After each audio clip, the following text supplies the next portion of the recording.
Hey guys, today I want to give you my hands-on review of this little guy, which is the Canon M50 mirrorless camera.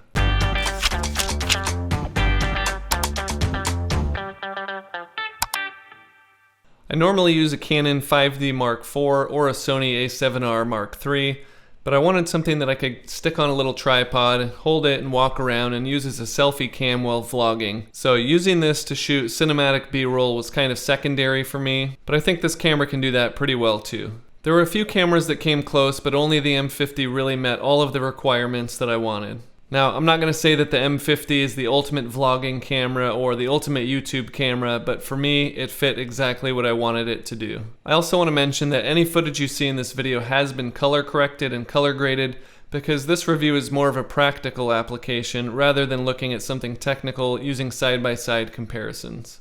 So make sure you watch the whole video to see sample footage of using this camera for vlog style video as well as cinematic B-roll sequences. So I've been kind of a gear hoarder over the years, so when I'm looking at new equipment, it really has to fit exactly what I want it to do in order to make it into my bag. So I had a list of requirements that I wanted a new camera to fit, and the first one is that I needed it to shoot 1080p at 60 frames per second, and kind of as a bonus, 4K at least 24 frames per second. I also wanted a nice flip-out screen so I could frame my shots and see myself, and I wanted to use an external mic. I needed it to be lightweight and compact so I could hold it out at arm's length for an extended period of time, and kind of so I could take it as a travel camera if I don't want to bring all my gear. I wanted good autofocus so I don't have to worry about manual focus or going in and out of focus when I'm taking video. And I was looking for pretty good low light performance, so I knew an APS-C size sensor would give me that. Lastly, I was looking for it to be about $500 out of the box, ready to go. So I got this on Amazon in the renewed section for just over $500. You can get it for a little more brand new or a little less used on eBay. So you can look up all the tech specs online. Those are easy to find, but I just wanted to kind of share some of the pros and cons that I've found when using this camera. So let's go check that out. So let's start with some of the pros on this camera. The first thing that I want to talk about is the flip-out screen. Now, a lot of brands have a flip-up screen or a tilting screen, but I think Canon is really the only one that does the flip-out screen the right way. So this screen flips out to the side and it also rotates, so it's fully articulating, and that means you can see it from the front as well as the back. So that's part of what makes it so great for vlogging. You can put it on a tripod and hold it at arm's distance and see exactly what's going to be in your frame. It's also nice because if you're filming something down low or up high, you can tilt the screen to see exactly what you're looking at. When you close this screen, you can also face it inward so it stays safe when you're traveling, which is nice. Now, some Sony cameras have a pop-up screen, which is nice, but if you're using an external microphone mounted in the cold shoe, the microphone blocks the entire screen, so that just kind of defeats the purpose. So that's why I think this Canon flip-out screen is the best solution. The other thing I like a lot about this camera is the dual pixel autofocus as well as the face tracking focus. So again, if you're using this on a tripod and vlogging with it, the camera is really good at tracking your face and focusing quickly whether you're moving or not. The other part about the focus that I really like also has to do with the screen. If you're shooting some B-roll, you can actually just tap on the screen to focus, and even better than that, whatever you tap on is what the camera will track. So you can tap to track an object and move your camera around and it will keep that object in focus the whole time. It's also helpful because you can tap to focus on something and then easily switch to manual focus, and that way you know that your starting focus is going to be right and you can move your camera around however you want. Another thing I like about this camera is similar as the 5D Mark IV is that you can put the Technicolor Cine Style picture style on here, and that gives you a bigger dynamic range to work with during post-processing. So one thing that really surprised me about this camera is when I was unboxing this, and I honestly thought that they forgot the lens because it's so small. I didn't see it till I had fully unboxed and unwrapped everything. So I really like how compact not only the camera is, but the lens. Another great thing about this lens is that it has optical image stabilization, so when you're walking around, all your shots come out nice and smooth. One thing about this camera that some people might think of as a con, but I see it as a pro, is the lack of buttons. So compared to a 5D Mark IV or a Sony A7R Mark III, this camera really doesn't have a lot of buttons. So for my use, that makes it really easy to get set up quickly and just start shooting. Now let's look at some of the negatives of this camera.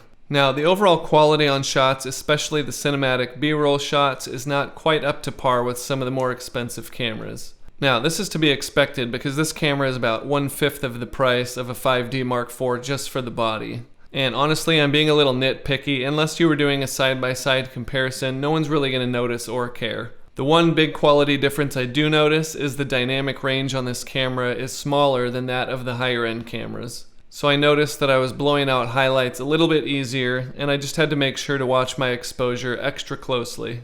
There's a few things about shooting in 4K that you'll want to know, and they might be a deal breaker for you, but they haven't been for me. The first thing is that the dual pixel autofocus system does not work when you're shooting in 4K. Autofocus still works, but it doesn't use dual pixel. So with that said, it's a little bit slower and maybe a little less accurate, but honestly, I haven't noticed a huge difference because I don't shoot 4K with this a lot unless I'm shooting with manual focus. The tap to focus still works and it still tracks objects, so for me, I haven't really noticed that it's a big deal, but with some people trying to track fast-moving subjects, it just doesn't work as well. Another thing about shooting in 4K is that it only shoots 4K in 24 frames per second. Now again, for me that's not a big deal because I'm only really using this to do vlogging and things like that. And honestly, if you're expecting 4K at 60 frames per second, you're not going to get that at $500 with a camera with all the features that this one has. You can find an action cam or some kind of really small sensor camera that will do 4K at 60 frames per second, but the quality is going to be nowhere near as good as this. So to me, that's not really a negative of this particular camera. I think it's just in that range of budget. You're not going to get 4K at 60 frames per second without spending more money. Lastly, when you shoot 4K, you get a massive crop factor. So this is an APS-C size sensor, so you're already getting a 1.6 times crop factor compared to a full frame. So on the wide end of this lens at 15 millimeters, if you times that by 1.6, you're getting closer to 24 millimeters. So for me, that focal length is just fine for holding it out on a tripod and doing selfies and vlogging and things like that. If you were to try and shoot at 4K at 15 millimeters, you'd have to multiply that by 2.56, and that's just going to be too zoomed in on your face to do any kind of selfie videos or anything like that. Now it's not a huge deal because they also have an 11 to 22 millimeter lens, and obviously if you times 11 times 2.56, you're getting closer to about 28 millimeters, and 28 millimeters is still wide enough, I think, to do selfie vlogging and things like that. Or you could even get a 10 to 18 millimeter EFS lens with an adapter, which is actually cheaper than the EF-M lens, and that'll give you pretty close to 25 millimeters, so it's pretty much what I get with this shooting at 1080p. So some people think that's a really big deal, but to me it's not. And actually, sometimes when I'm shooting and I want to get closer but I can't, I can switch it to 4K and get a whole lot more reach out of this lens. So it's not really a pro or a con, you just kind of have to know what you're going to be shooting and plan accordingly and get the right lens. Now there are some quirks about this camera that aren't necessarily good or bad, but they're things that I've noticed, so I thought I'd share them with you guys. So with the high-end cameras, if you want to scroll through menus quickly, there's a dial in the front and you kind of have to scroll multiple times to go quickly. On this camera, it has a little dial around the shutter button, and it kind of reminds me of the original iPods where you can kind of just go in a circle and it goes nice and fast. So you can kind of seamlessly just keep going to get through the menus quicker or to switch your ISO and things like that. One thing that surprised me when I first turned this camera on was the menu, and the menu is set up by default to look really consumerish and user-friendly, but if you're used to the typical Canon menu system, you can go in and change it, so it's not really a big deal. Now one thing that bugged me a lot when I first started using this is that it's really hard to find the record button without actually looking at it. It's kind of recessed into the body, and even when you press it, you can barely tell that you're pressing on it. But I was able to go into the custom functions and set the shutter button to start movie recording when it's in movie mode, so that's just something you have to change. Another thing that I saw when I first started shooting with this is that a lot of my footage was really wobbly looking, and I figured out that that was because digital image stabilization is turned on by default, and it's honestly not very good. It makes your footage look terrible, so you'll want to turn that off. Now one thing about this lens that none of my other lenses have is a little lock. So to get started using it, you kind of have to switch this lever and then twist the lens till it snaps into place. And I don't really see that as a pro or a con, it's just something different. And I think they have to do that to make this lens as compact as possible. So to me that's a really good trade-off. Now the last thing about this camera that's kind of quirky is that if you have an external mic plugged in like this, and you want to flip the screen out, it's totally fine, but then if you want to twist it, it hits that adapter right here. So you kind of have to open it halfway, twist it, and then finish opening it, and then you can get the screen facing forward. So it does kind of limit where you twist the screen, but it's a really small series of angles, and I still think that this Canon Flipout Screen is much better than any other options out there. Now for everyone's favorite part, the cinematic B-roll.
So far I've been really happy with the affordability, the portability, and the ease of use of this camera, and I hope this review helps you decide if this M50 is the camera for you.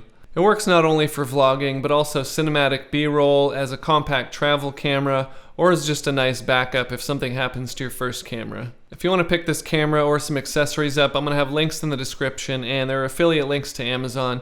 So if you do use those links, it helps me create more reviews like this, so please consider using those if you're going to pick this camera up. If you like this video, give it a thumbs up and make sure you hit subscribe, and leave a comment below letting me know what gear you want to see a review on next. I'm JT Shaver for New Layer. Thanks for watching, and I'll see you next time.